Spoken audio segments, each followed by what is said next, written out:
Today, just to mix things up a little, we're going to look at some more nodes and procedurals. And I've no plan of where this is going, so we'll just kind of see where it ends up. But this is something I do quite often if I'm kind of like bored or just want to experiment a bit more. I'll just start playing with nodes. So that's what we're going to do today. Um, Let me add a plane. Always the simplest kind of object. Let's scale it up a bit bigger. Let's add a material. And let's pull down a node editor. Okay. Change this to a node editor. Wherever that's gone. Right, so we got our basic material here. And I think what we're going to look at today is one of the input textures. So textures, what we covered so far, we've covered Voronoi mostly. Let's go. Let's go with brick. Okay. So we'll plug the color into the color here, and let's put this. Actually, first of all, let's make this an emission node or a view node, which using my node wrangler should be Control Shift and click. No. I can't remember. Oh, alright. Well, anyway, not to worry. Let's change this to an emission node. Node wrangler. Shader. Emission. Alright. So turn this into a rendered view. We shall see this kind of brick texture.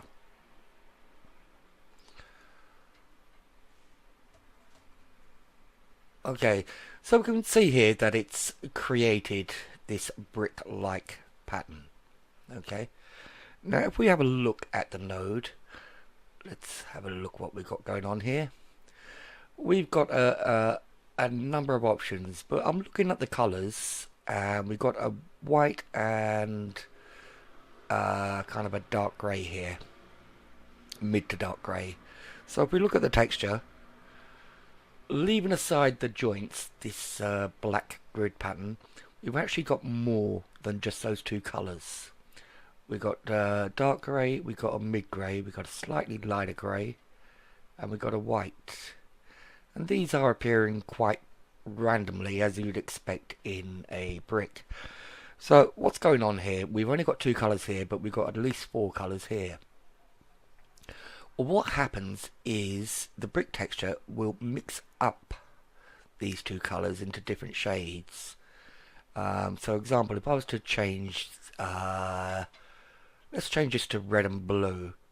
Okay, the mix between red and blue, between here and here, is this pink colour. So I would expect to see some pinks. Let's change that to more of a pure blue. Let's just check the red is on kind of full brightness. Okay, so what we can see here, we've got the reds and we've got the blues. Actually, that's more of a blue, but we've got these pinks in between and these kind of purples. Okay, so the brick texture actually mixes these two colours up into different shades. Okay, we can change them all to colour. We could make that whatever we like. Let's say a green or a yellow, or bring it more into the reds or wherever we like, really. Okay, let's make this kind of like a darkish grey for the minute. Alright, so the brick texture will take your two input colours or input textures if you're feeding textures in, and it will kind of mix them up into this random brick pattern. Okay, what else have we got here? Well, we got a very, very regular grid pattern, and we'll always have a regular grid pattern, but we can change the way this pattern is generated. And we can do this up here with the offset and the frequency. So at the minute the offset is 0.5, and if we look at the actual texture, each block is halfway along the block above and below. Okay, that is your 0.5. Watch what happens when I change that to 1. They're all in line. If I change it to 0, they're all in line again. So what's going on? What's the difference between 0, 1, 0? Well, 0.5 will be the halfway of the block. Okay, change it to 1, it's going to move this block over to the right, and if we change it to 0, it's going to move it to the left. Let's have a look at these two red blocks here. They seem to be the same. So if I change this to 0.5,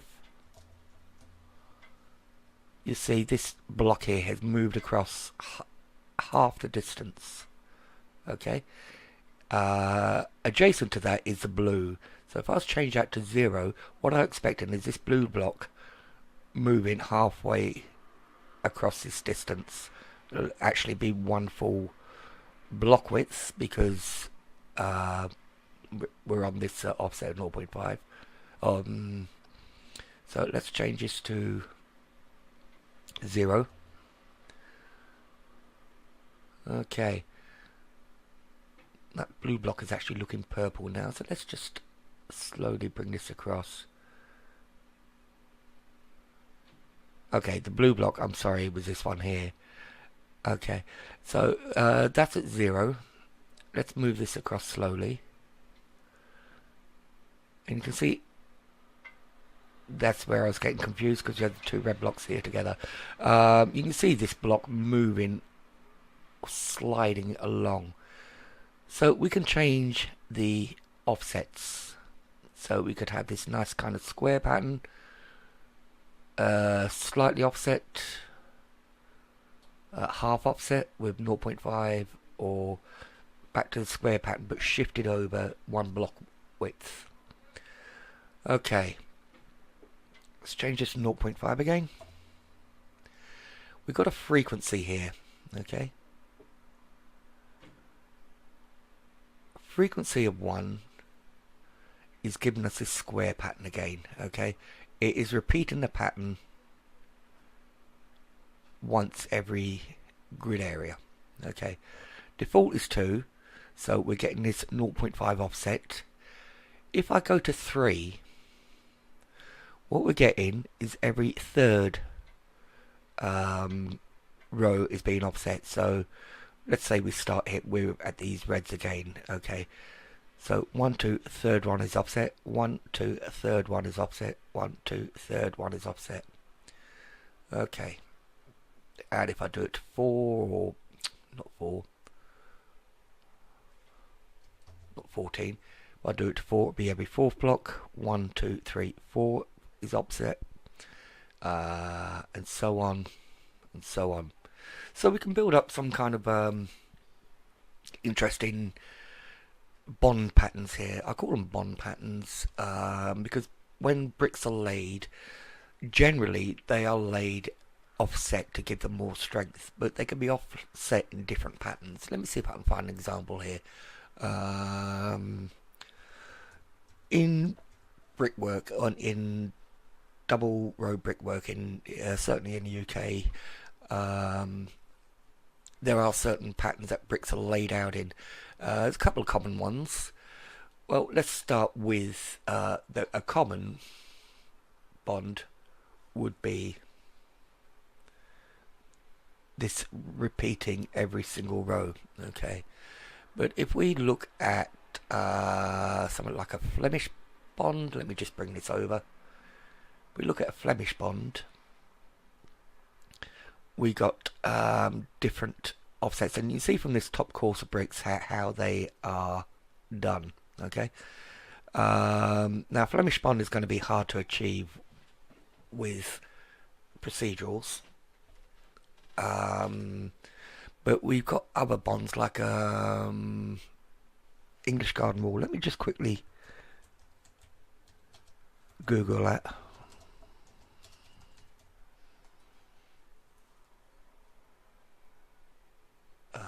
Let's find an image here. Okay. English Garden Wall Bond basically has 3 long bonds and a header, what's called a header bond. The brick is turned around by 90 degrees. Now, it's not going to be easy to replicate these bonds, but we can kind of do something that's going to be visually similar. So if we were to do that with the frequency, okay, we can see we're getting more of these bond type patterns. So this can be useful. Alright, squash. Actually, I've no idea what squash is. There we go. 4.7. Okay. I've got, let's see what we got here. We've got a frequency of 4. Okay, but the squash is squashing every other brick. So we could be able to make this garden wall bond. Imagine now if we increase this frequency, instead of every other one, it would be every third one, every fourth one, so on. Which it is. Okay.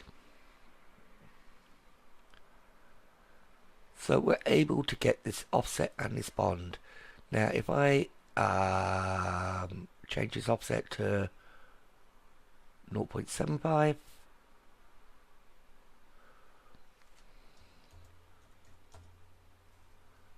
okay, we would be getting what would be a stronger brick bond here, because we're not getting any continuous, well, we are, but it's only on every second one.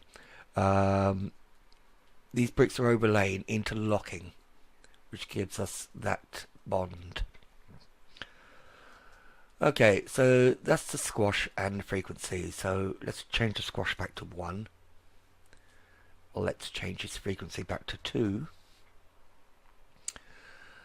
Scale.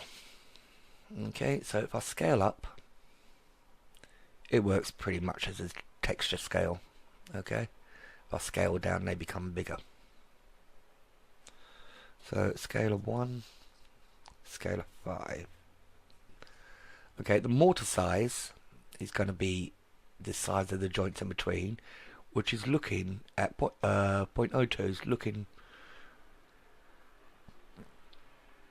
well, let's just try it. So if I scale it to 0, we got no mortar. Okay, if I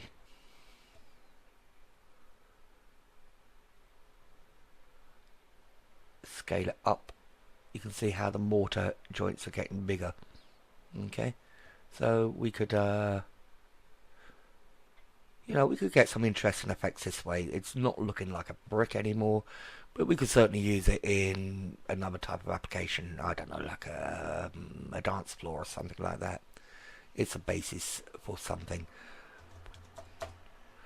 Okay, mortar smoothness. Let's zoom in here and have a look at what's happening with it. You can see the smoother we make that, the more blurred the lines become. The mortar lines. Okay, so let's bring this back down to 0. We've got these nice, crisp, sharp mortar lines. And we can kind of blur them in a bit to make that a little more aesthetically pleasing if we wish.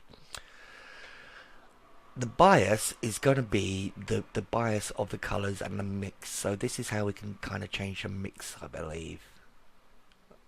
So we go from all red to all blue. 0 will be the kind of half mix. So if I went to 0.25, we're more on the blue ends of the colour mixes. And if I went 0.75,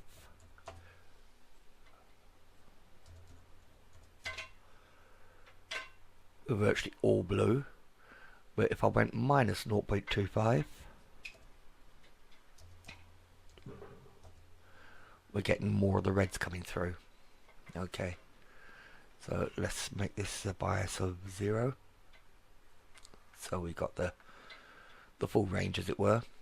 The brick width is going to increase the width of the bricks, so we can make our bricks longer.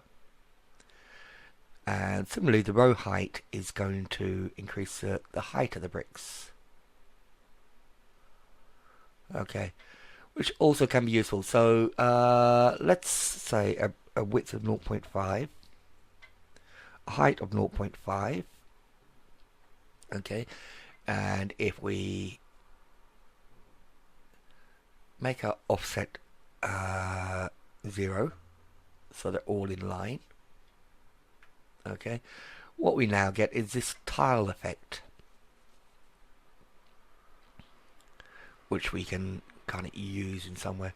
Let's kind of go with this tile effect. Let's do something with this and see where we get with it. Okay, let's change this to a diffused. Shift A, add a diffuse. Okay, so we can put the color in.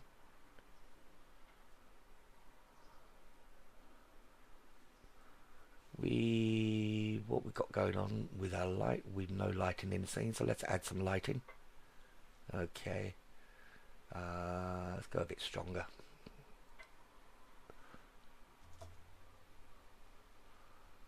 Alright, and let's turn off the background and make the film type transparent.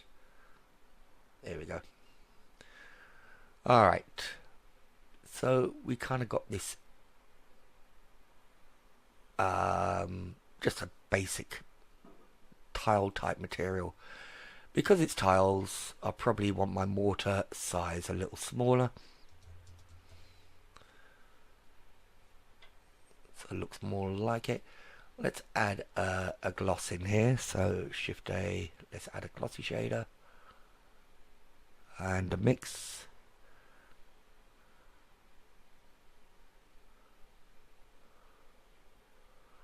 Okay, let's turn this factor way down.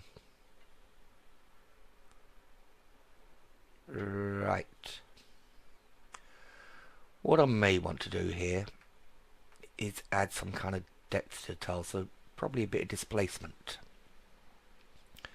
So we've got a factor here. Let's duplicate this brick texture, and let's make both these colors white.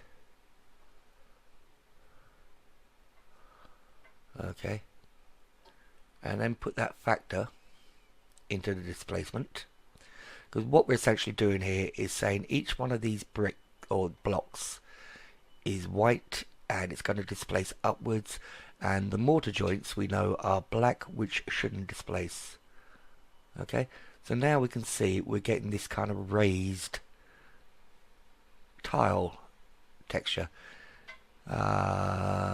I could change the mortar color up here to something more white, more groutish.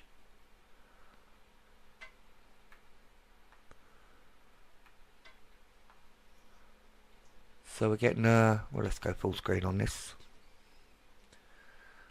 I've now got this multicolored tile I could use as in a kitchen, a bathroom splash, something like that. And we have got some depth to it, as we can see here. Okay, and this is all done procedurally. It's still a single plane, a single face, but we can manage to make these textures. For the gloss, let's go a bit sharper, and let's give it slightly a bit more gloss.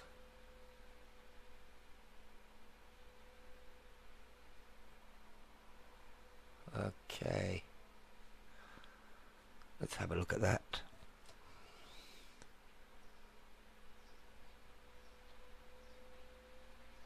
So now hopefully you can see on the video it's coming out that we do have this very kind of like pretty much like a ceramic tile pattern. Okay, so that's one way to do it. We're using this brick texture through a standard node setup to give us our colors, and we've duplicated the texture with the same scales and frequencies and so on. The only difference we've done is we've made both of these colors white. Let's actually make that pure white.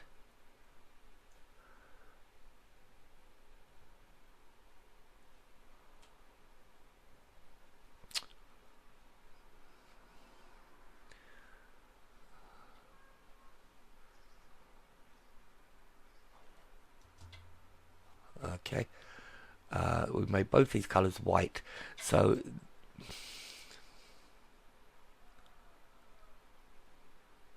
how did I get that blue? I don't know. Okay, and that should be black. So we can use this as a displacement to give us this kind of depth and shadow shading in the tile. Okay, 20 minutes there. We'll stop here for a while and then we'll move on with something else.